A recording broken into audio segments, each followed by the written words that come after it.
Hey, so this time I have something different for you. We're looking at a 2000 point game. In the near future, there's going to be a tournament in the Netherlands, a Bloodstorm tournament, and it's part of a series of tournaments that are mostly focused on just having fun together, rather than bringing your most cheesiest list and trying to dominate on the battlefield. And each of these tournaments are focused on something specific. There's one that's focused a bit more on painting. And then this one is just focused on getting as many victory points as you possibly can. But still, it's a 2000 point tournament instead of your regular 4500 point tournament. So the lists that people bring are also quite a bit different. For this one, they have set a cap of 500 points maximum for any specific unit or character. And otherwise, for any unit, you can only add as just half the amount of normal models that you could normally add to a unit. So, for example, if you have a unit of Empire Electoral Cavalry, normally you have 5 models to start with. You can add 10 models to make a unit of 15. In this version, you can only add 5 models to go to a total of 10 models. Yeah, so that's to just downtune the size of the game a bit.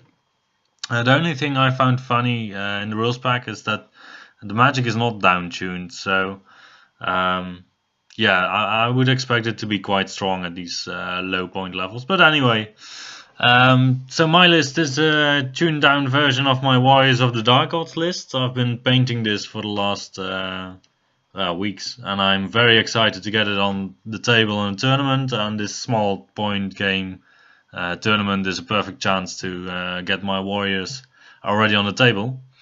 So we have a Doomlord, a Sorcerer. I'm just going to go through the list quickly because I don't want to spoil every secret there is in the list. Then some warriors with great weapons, Chimera for Forsworn with spiked shields, and some warrior knights. The friend of mine, he brought his Saurian Ancients. He's also going to take part in the tournament. And he was thinking about the following list. So he has a Saurus Veteran on a cold one with Shieldbreaker. Then he has some Saurus Warriors to fill out the score. Saurians are lucky to just only have to fill 20% of the points with core. And you get to that with 20 Saurus Warriors apparently with spears. He has 5 Skink Hunters, 2 units of 6 Raptor Riders, which he likes a lot. Because even he had a lot of charges that these guys even caught and were able to just shrug off. And he has a Taurusar because, well, with Saurian Nations, why not? Then for magic, only I had some magic. So I have an Occultism Mage with a Magical Heirloom, so I have the Hereditary, and I took Breath of Corruption and Pentagram of Pain.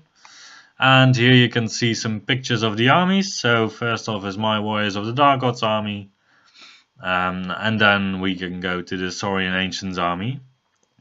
Then let's just get into it. So all these battles at the tournament are going to be just standard deployment and just, well, go get them.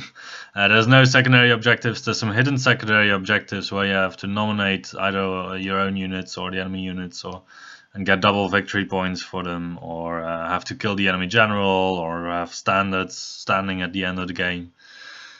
Yeah, so you see the deployment. Yeah, I'm not used to doing this Warriors of Chaos deployment without a Helmor, I realized. So the first thing I put down was my little warrior block, because I figured my opponent would already know that well, it has to go in the middle, basically, to be able to take part in the battle.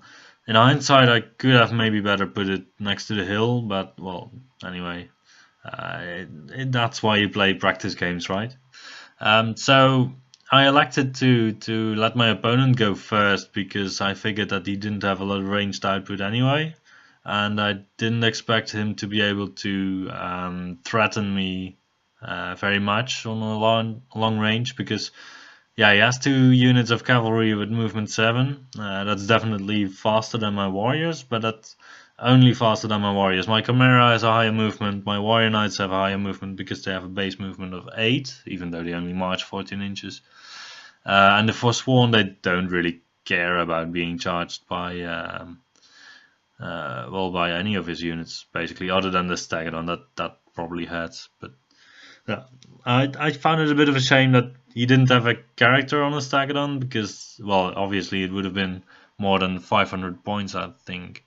But then my character with the Willow Sword would have been able to just take the charge, and the AP on the impact hits would have been gone. Yeah, so his first turn, he just moves up a bit and tries to threaten me. I would say that in terms of pressure, he has the advantage, because he has the Taurosaur that does a lot of hurt on the charge, and he does outrange me on the left of the table, and on the right of the table I do outrange him, but then he has this steadfast block of Saurus warriors, so if I charge in there I'll be stuck. I had a long charge in my turn at the Taurosaur with my Forsworn block. I needed a 10, and I decided to just go for it, because if I was able to make the charge, then it would be a very big relief to me, because I could effectively remove the Taurosaur from the game. And if I didn't make it, I would just move up a little bit, and I wasn't interested in moving up anyway, full movement towards the Taurosaur. Yeah, so you can see that the Warrior Knights are in a bit of a fickle situation. And I also misplaced them here, because they can't wheel past the Forsworn, I believe. So anyway, magic in my turn. Wow, this goes faster on smaller battles than I'm normally used to. Magic in my turn manages to actually put 5 wounds on the Taurosaur with the Hellfire, which my opponent had to let through, because otherwise I would have gotten both the Pentagram of Pain and the Breath of Corruption. Yeah, so that put a lot of hurt on them. Then he charges me on my warriors with toughness 5 with his Saurus Calf with character. I wasn't too worried about it, because I was expecting to do at least a couple of wounds back, and then the unit is kind of neutered for the rest of the game, and I can pick it off with magic. By this time the mage moved out of the unit, by the way. And he just, well, he pushes me away from my position at the hill. And yeah, so my choice on the right is either I go in with my Forsworn block, or I go in with my Warrior Knights, and then the Warrior Knights would be stuck and ready for a counter charge of his Saurus Cavalry, which they're not gonna like. And then we go to the combat with the Great Weapon Warriors. He completely obliterates my unit, even though I have toughness 5, and I can challenge out his character with my champion.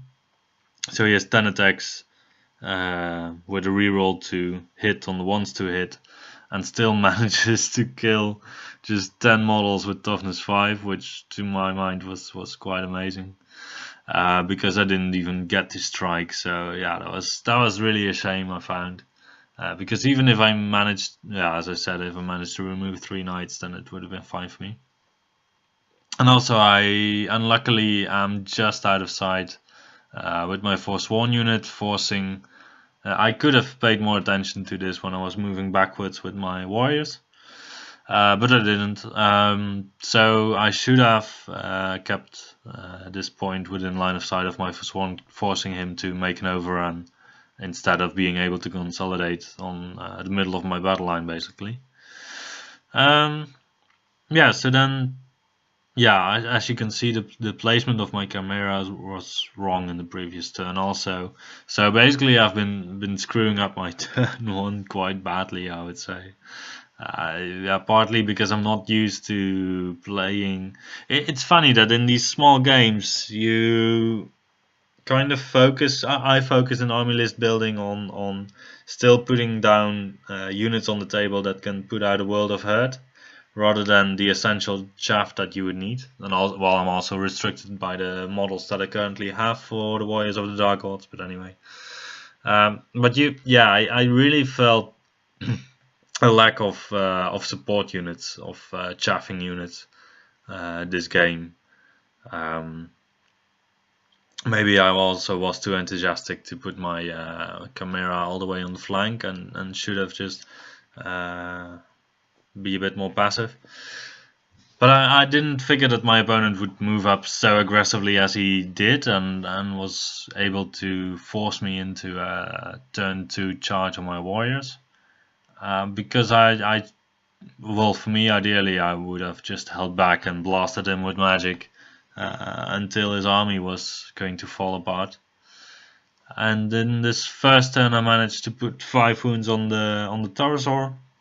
And this turn I only managed to get off my Breath of Corruption because he feels like he has to take care of my the Hellfire on his Taurosaur. And I got the magic card number 1 is this, I believe, with the 4 dice and the +1 miscast modifier. So I only ended up with 5 dice against this 4, so that wasn't a very good magic phase anyway. Yeah, so the Forsworn, they go into the Saurus Warriors. They only managed to do a couple of wounds, and my opponent, his unit, hits back with the spears and actually manages to do 4 wounds on my unit, which isn't too bad. But then again, my damage output could have been also higher here because my Lord just hits on 2s, wounds on 2. Yeah, he just does 3. Okay, never mind. In a total, I do 7 wounds. I didn't realize that I actually did 7 wounds there. Yeah, so the Chimera blocks the charge of the Saurus cavalry to prevent them from being. They were able to see the Forsworn on the hill and being sandwiched by 2 units of Saurus cavalry at the same time, because the other unit can also obviously take a flank charge into my unit. 2 units at the same time is too much to handle for me. And yeah, this is what the board looks like now. So my Forsworn unit is caught up with the Saurus Warriors, who are steadfast. My Warrior Knights, I was debating whether to look to the right or to the left, and in the end I ended up looking to the right to relieve the stress from the Forsworn unit. I don't know if it was the correct call, because I could also just have moved my my Lord to the right of the unit, so I believe I actually should have been facing the other way. And then for the rest, yeah, he just charges my Chimera, which is the obvious thing to do, and he decides to go hunting for my Wizard.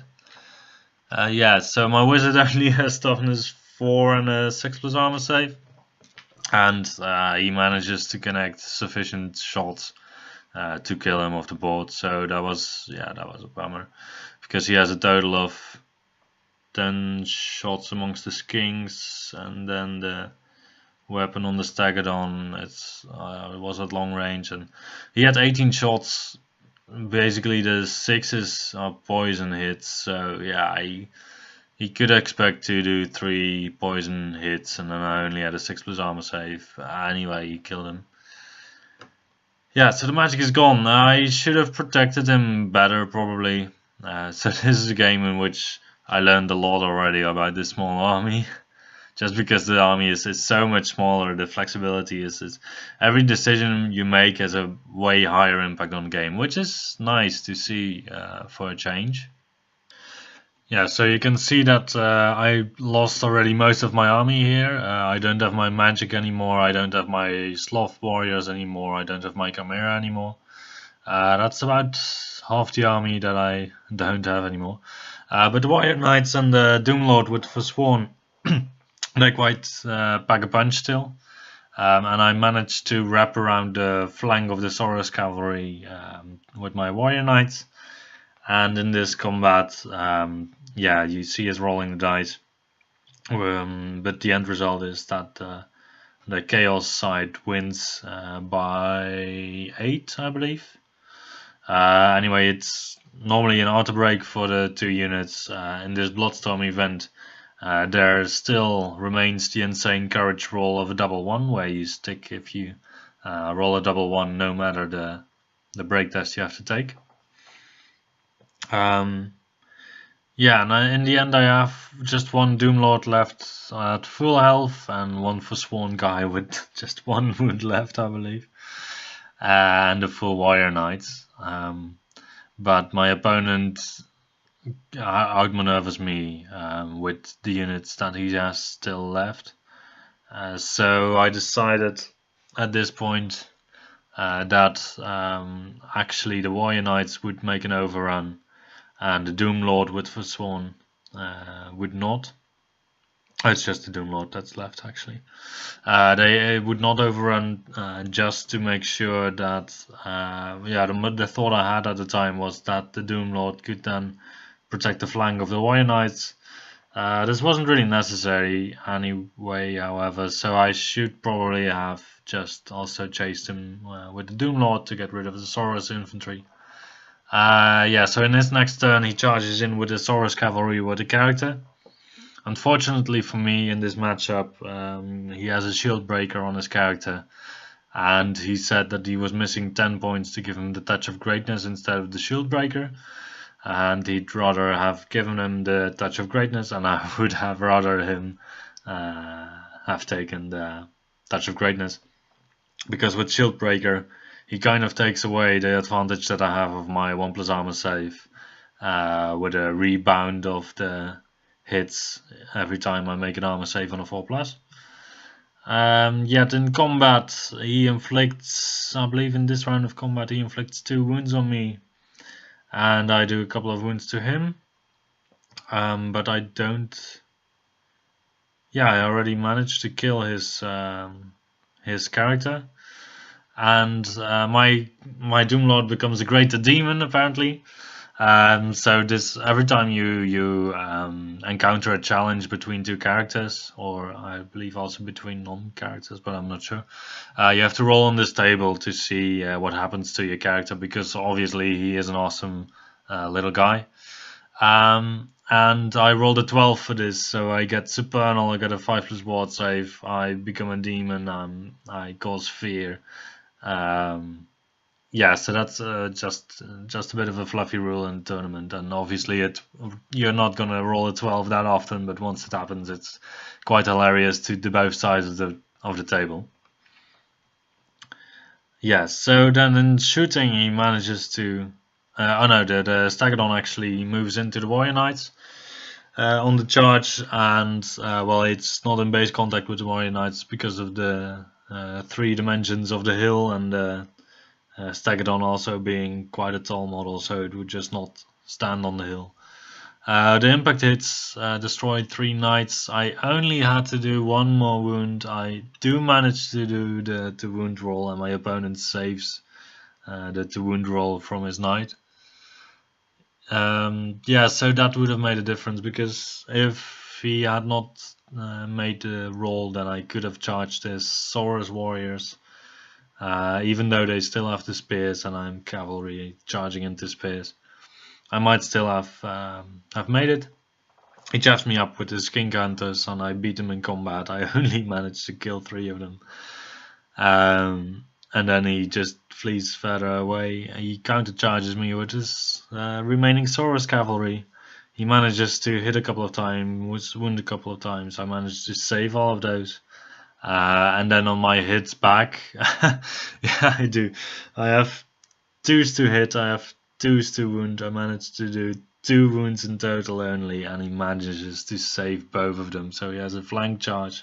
I have a warband standard. I am supernal, so I just test on an 8 now with a reroll because of my warband standard and half-forged armor. On my break test, then I fail it twice. So I get 1 wound, which is the last 1 wound that I need to die. So that's a shame. Yeah, in the end of the game, I don't have anything left on the table. So this is a crushing defeat for the Warriors of the Dark Gods. Because, yeah, there's Taurosaurus still remaining at 1 wound. Saurus Warriors still have 6 guys out of 20. So there's no points gained from that. There's 1 block of Saurus Calf that's in matter of points just unhurt, and then the Skink Hunters are just below half because they're fleeing at the end of the battle.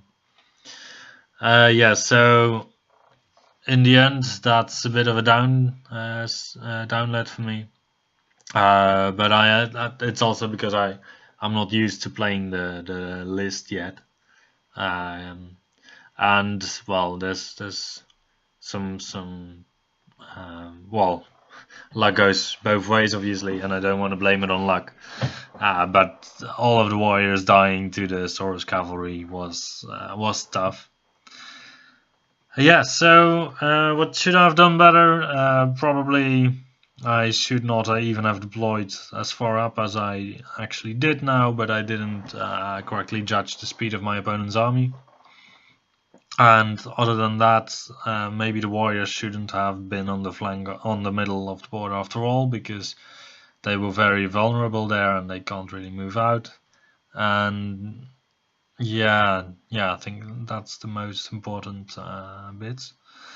Yeah, I was quite able to prevent the Taurosaur from being able to charge in on the Forsworn, but because I don't think that's a very favorable matchup for me. But even then, it's also a way for me to get rid of his Taurosaur, of course. Anyway, I found it a very enjoyable list to play, very easy to play. Well, in the sense that you don't have a lot to move, but what you move, it's very important. Yeah, so I hope you enjoyed this review, this battle report, and see you the next time.